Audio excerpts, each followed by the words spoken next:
This is The Art of Thought, episode 15, recorded on October 31st, 2018. Happy Halloween, everyone. My name is Kweku. I hope you guys are having a great day.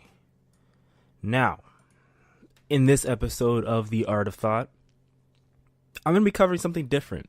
As much as I have a technology show, which I'm not really doing too much right now, I'm going to be talking about something that I've been quite interested in, and I'm sure if you are a tech journalist or any technology enthusiast like I am, you'll know that October has been a rough month for our wallets. Now, October has been filled with tech events like crazy. Just crazy. I think Apple had 2 of them. Correct me if I'm wrong. Let me double check. I think Apple had 2 tech events alone. Apple just had their last one yesterday, and that was announcing iPad Pros, Macbook Air finally, Mac Mini finally. Apple just had those things. Then we had Samsung have events. I believe Samsung had its event either at the end of September or during October this month here. And then we had just Oculus talking about their Oculus new headset, their untethered headset. We've had so many products of technology just being announced left and right. Phones, we had OnePlus announcing their OnePlus 6T device, which has like the teardrop notch is what I call it, because it's just like a little nub at the top. It's not like taking up a ton of space. It's actually quite a compelling product. It's for $549, I believe, starting. It's a really good product. In fact, I might actually pick one up when it goes on sale tomorrow. But yeah, it's been a very interesting tech week, tech month, a month of technology. There's been so many things, and if you like technology, you like all of the big 3 giants, Google, Microsoft, and Apple, your wallet is gonna hate you this month because there's so much coming out. And on top of technology, even though gaming is not necessarily technology, but it is technology. What you play it on is technology. We had Red Dead Redemption 2 come out a couple days ago, and that has been a huge hit. I believe it came out on Friday of last week, and that has been a huge hit with everyone. In fact, you go on Twitch, it's still like number 4 on Twitch's top games categories. It's been a rough month for everything. There's been so much stuff coming out. We had like a dry September where nothing was coming out, and now we're getting the newest and greatest of every device. We had the iPhone XR, 10s Max, and then we had the XR just recently get released. Like, it finally got sent to people who pre-ordered it, so people have their XRs now as of October.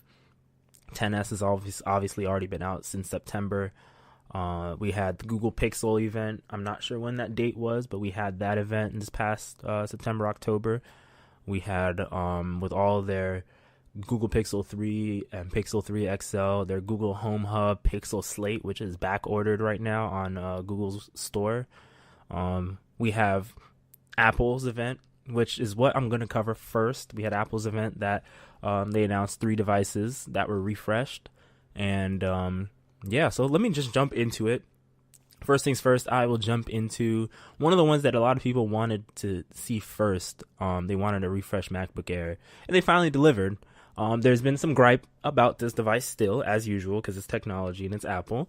One thing I've heard from the likes of tech journalist Paul Thurrott is that Apple's prices across the board have gone up, and it's rough, but I understand based off of watching the podcast What the Tech with Andrew Zarian and Paul Thurrott, that Andrew's side of things, where he walks around New York and he just goes to a little bar after work and he sees people with MacBook Airs, MacBook Pros, some of the older ones even, and they don't complain. They don't care about the specs.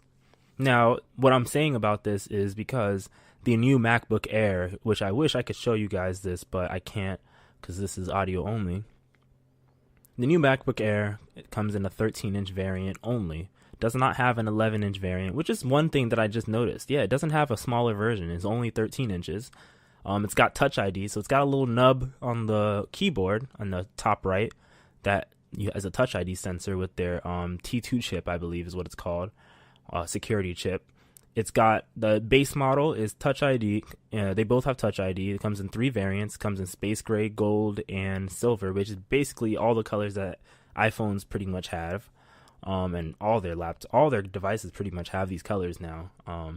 And it's 1.6 gigahertz dual core processor, Intel processor with turbo boost up to 3.6 gigahertz, 128 gigabytes of storage, and then the big brother 13-inch one. The big brother versions, they're both 13-inch, is 1.6 gigahertz dual core up to 3.6 starting.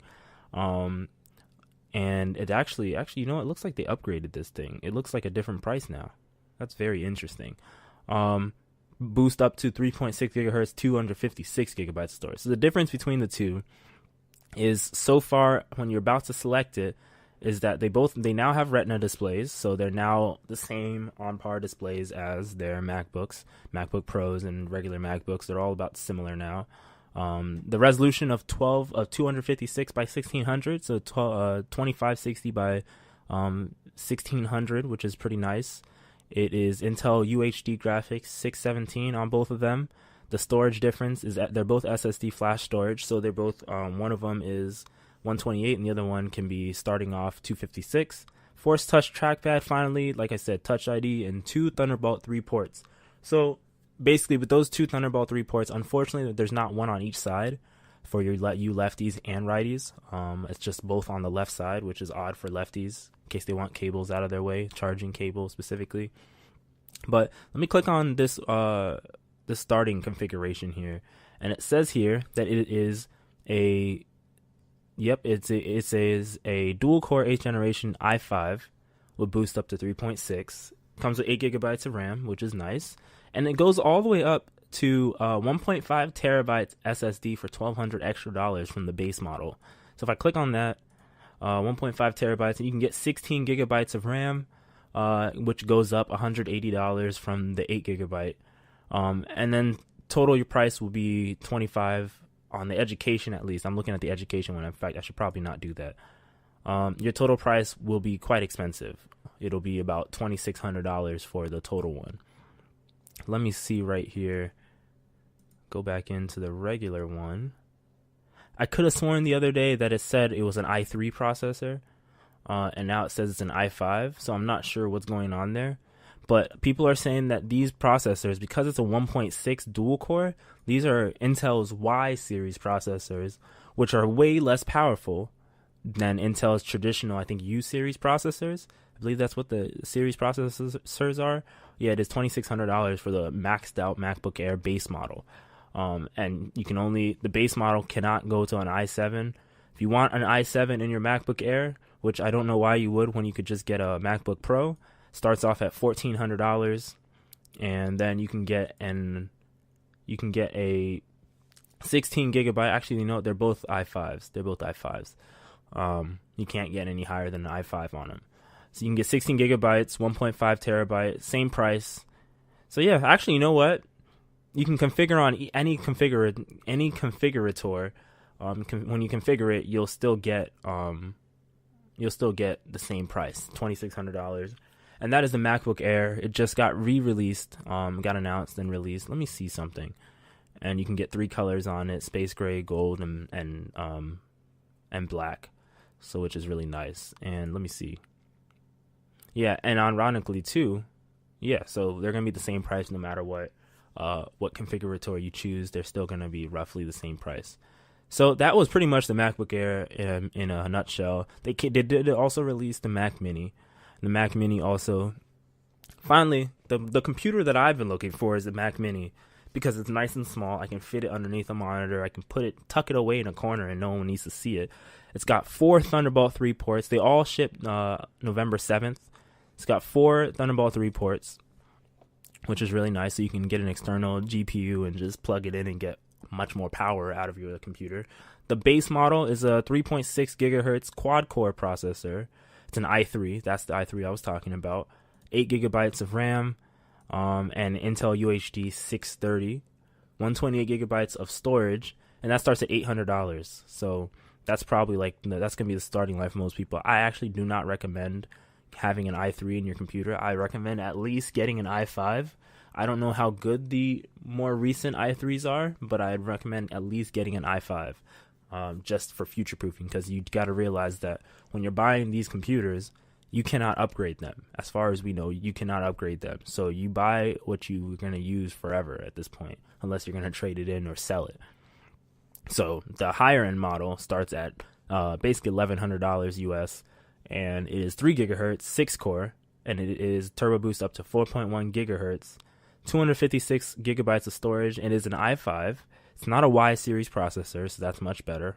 Both of them are not Y series because the clock speed is much higher. 8 gigabytes of RAM. It is also same graphics, Intel UHD 630, and 256 gigabyte SSD. And all of these things can be configured up.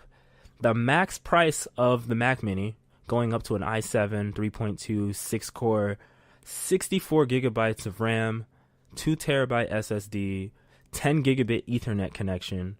And if you want to add the products like Final Cut Pro and Logic Pro, if you don't do that, the final price is going to be $4,200 before taxes, which is crazy. And if you add Final Cut Pro and Logic Pro, then you will in fact be getting $4698.98. So you'll be getting $4,698. That is a heavy down payment on a car that you'll be paying for this computer, which is quite crazy. And it's in a Mac Mini.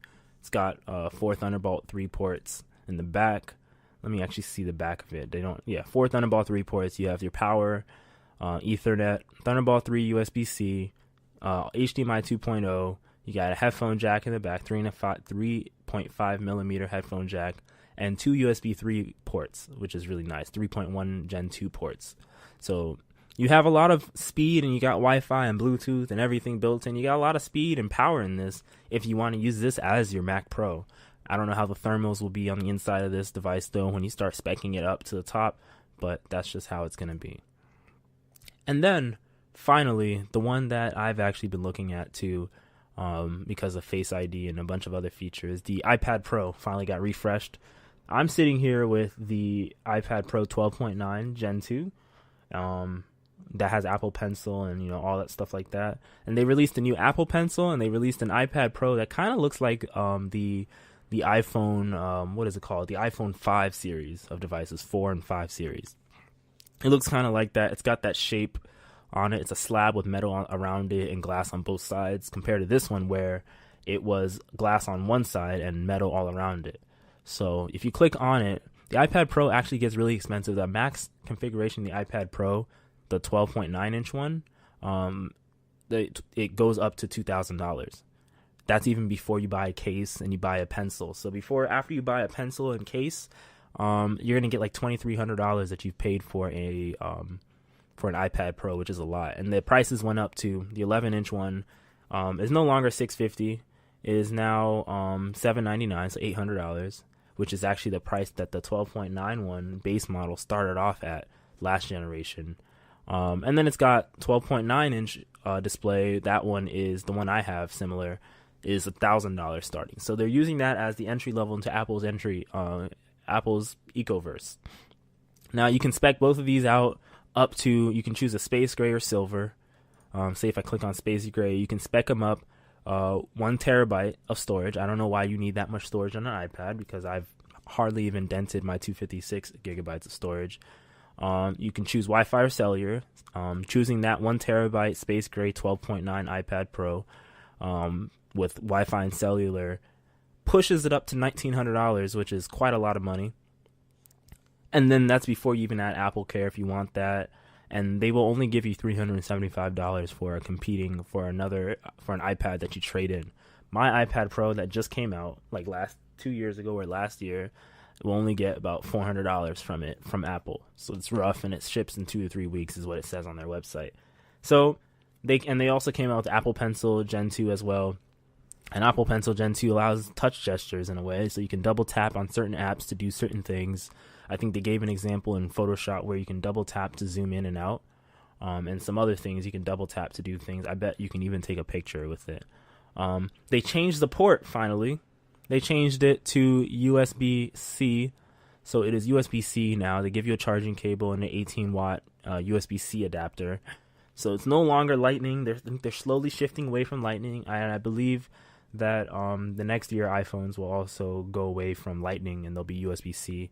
It's a rumor, but I'm pretty sure at this rate, since all their computers are USB-C and their headphones are pretty much USB-C and Bluetooth, they're going to go away from, or USB, their headphones are rather Lightning that include with iPhones, but I'm sure they'll go to USB-C. The one thing that you can see about this iPad Pro is that it doesn't actually include a headphone jack. It's all Bluetooth or USB-C, and I don't even think Apple sells a USB-C headphones at all. So you're on your own when it comes to that. They don't come with a USB-C headphones. They don't come with a USB-C to headphone jack, traditional headphone jack adapter. I don't think Apple even sells any of those adapters. So you would have to go elsewhere like Belkin to find one of those. But aside from all that, it is a nice device. And if you like Face ID and you like Animoji and all that stuff, and you like to do things on the go without using a traditional computer like a Mac or like a PC, then this could be the right thing for you. The one configuration that I would say to people that I would definitely choose over anything else, because 1 terabyte and 512 is too much storage, is I would just go with 256 gigabytes, $1,300, even though that's the same price as a MacBook Pro. If you only want a tablet, I say the 256 gigabyte Wi-Fi only maybe model might be the best one, and that will be $1,149 US. So I know this was a little jam-packed with information, but you can take a look at all that stuff on Apple's website, and I was just curious talking about it with some friends about how expensive things have gotten from Apple. They've raised the bar on prices. Their phones cost, their iPhone XR or XS Max, the Max configuration costs as much as a laptop now. And their iPad Pro, they're comparing it to an Xbox One S in terms of power. And they're saying that it's just as powerful as a 1S Xbox gaming console that runs games like, just Forza Horizon 4 and all that stuff. So it's crazy. And these are not even 4K tablets or anything like that. These are just regular tablets that can shoot 4K. In fact, let me make sure it can actually shoot 4K before I even say that. So far I don't see anything about shooting 4K video recording. Yep, it can shoot 4K at 30 or 60 FPS. My watch is going off like crazy, and it can do portrait lighting and everything because it's got the true depth camera on the front. So anything you could do on your iPhone 10 and up, you can do it on this one, all with no notch but thinner bezels, even though it still has bezels because it's a tablet and I feel like you need somewhere to hold. But yeah, that was the iPhone, or not iPhone, that is everything that was announced at the Apple event.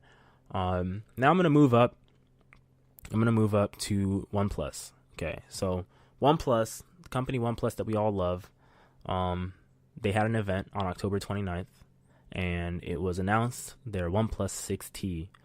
That device is very compelling for anyone who likes Android and doesn't mind not having a stock experience, because the price is so good for this phone. The OnePlus 6 by itself, the one that came before it, is now $529. They lowered the price. And you can get the OnePlus 6T, the new one, that will ship soon. You can pre-order it tomorrow, or basically tonight if you're in the East Coast.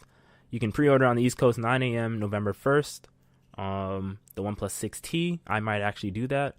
And you can buy it. And when you buy it, you can see here, prices range for the OnePlus 6T, $549, $579, and then $629 for the topmost model. And the lowest $549 model is 6 gigabytes of RAM, 128 gigabytes of storage, and also it comes in mirror black color finish. And then mirror black color finish and 8 gigabytes of RAM jumps it up $30. And then if you go to midnight black, it's the same price, but if you want 8 gigabytes of RAM and 256 gigabytes of storage, it's $629. Personally, for me, if I'm not sure if this thing has a micro SD slot, because if it does, I would only need at most, since it's already pretty cheap compared to modern smartphones out there, I'd probably just go with mirror black or midnight black at $579 as my choice for phone. But it's a really nice looking device. It's pretty much similar to the last one. There's not much difference. Let me actually click on it to see more. I want to see the tech specs. There's not much difference in it. It's got 16 plus 20 megapixel dual camera on the back. They call it an optic AMOLED display, 6.41 inch display. The latest Snapdragon 845 and up to 8 gigabytes of RAM and 256 storage. The compelling thing, if you love cutting edge technology, is that this phone comes with an in-display fingerprint sensor, which is amazing because no phone has that right now other than its parent company. So it's an actual release phone. And this phone is also going to be advertised with, I believe they said T-Mobile.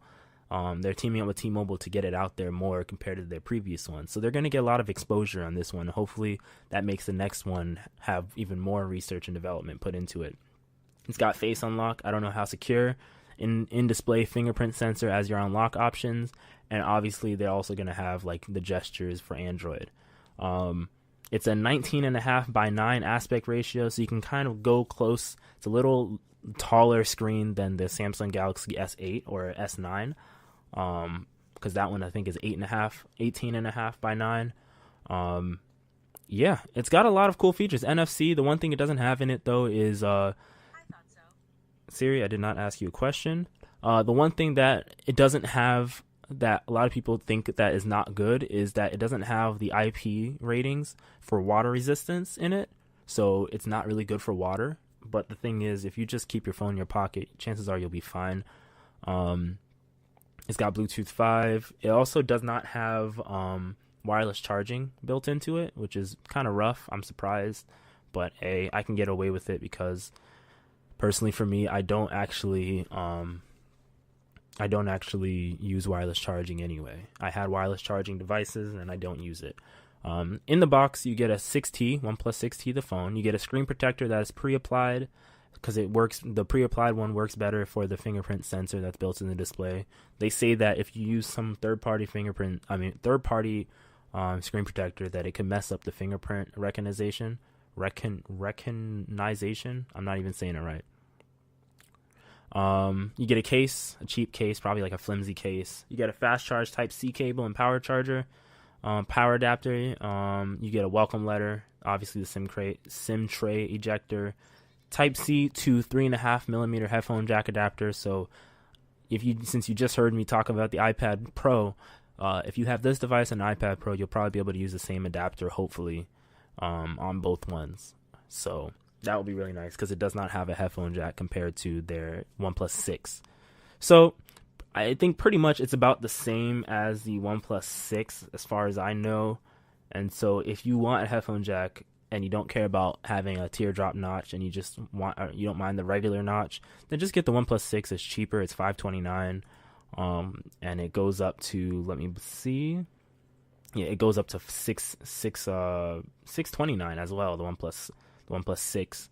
So honestly, and they have more color choices. You have a silk white version for the OnePlus 6. So the choice is all yours, whatever device you want to get. There's a lot of, choices out there for people in terms of smartphones nowadays. And so, there's been a lot of technology released. There's been Red Dead Redemption 2 for consoles now that got released. I haven't been able to get my hands on playing it just yet, but it's been very, very rough on pockets. So all these things cost too much money for all of us average people. And then one thing that I wanted to leave you guys with is that it says, I'm looking on Engadget, and it says there's a phone called the Honor Magic 2 is a phone. Everyone's trying to get rid of notches to figure out their own method of getting rid of notches. And the company Honor, man, I cannot take their name seriously. Their Magic 2 phone is a sliding camera rather than a mechanical camera that slides out like the Oppo Find X. You can actually slide the phone back just a tiny bit, the back of it up a little bit, and it's pretty much an all display device with very little bezel as far as I'm seeing in this picture. And then when you slide the phone up is where you get access to it's not mechanical, you have to manually do it, is where you get access to your cameras and your sensor and your ear port where you put your ear to talk on the phone. and it also is at the top of the phone. So it's there's a lot of things coming out. Last thing before I let you guys go is that the Samsung, I think it's called the Samsung Galaxy A something, A8 or A4 or whatever it is the quad camera phone that Samsung released recently, just like a month ago or maybe a couple weeks ago. That phone also came out, and it is also very competitive in terms of pricing. I believe it's right on like $600, but I don't think you can get it in the US. But yeah, so there's so many phones, so many things coming out. Games like crazy are coming out. Nintendo has a Nintendo Direct tomorrow for Smash Brothers. It's a 40-minute long Direct talking about what they're going to do with Smash Brothers come December, because it is coming out in December. Diablo 3 Eternal Collection came out on the Switch, or it's coming out on the Switch on, I believe it's coming out on Saturday. I think that's when BlizzCon is, or Friday is when BlizzCon starts. So that's a thing. We have Smash Brothers, Super Mario Party just came out for Nintendo's side of things. Forza Horizon 4 came out like a couple of weeks ago. We have a lot of games coming out now, and it's getting pretty thick in things. And Spider-Man also just got its DLC. There's a lot of technology-based things. If you like games and technology, there's a lot coming from your wallet if you can afford it. And your wallet's going to hate you for it. Even your credit card bill is going to be crazy if you get carried away too easily. But let me just end it right there. There's been a lot. It was a rambly podcast, but I just wanted to, talk about all the craziness that has been happening in the world of technology lately. In this month alone, there's been so much pixels, and just everything is camera based. There's so much going on. And now we have the SEMA. It's a auto show that's going around right now, and Mazda's supposed to also announce their next generation Mazda 3 car. I almost said device car. So, as always, if you like technology or anything related to anything, you can follow HeluxMedia.com to see more podcasts that I have done. And take care, everyone.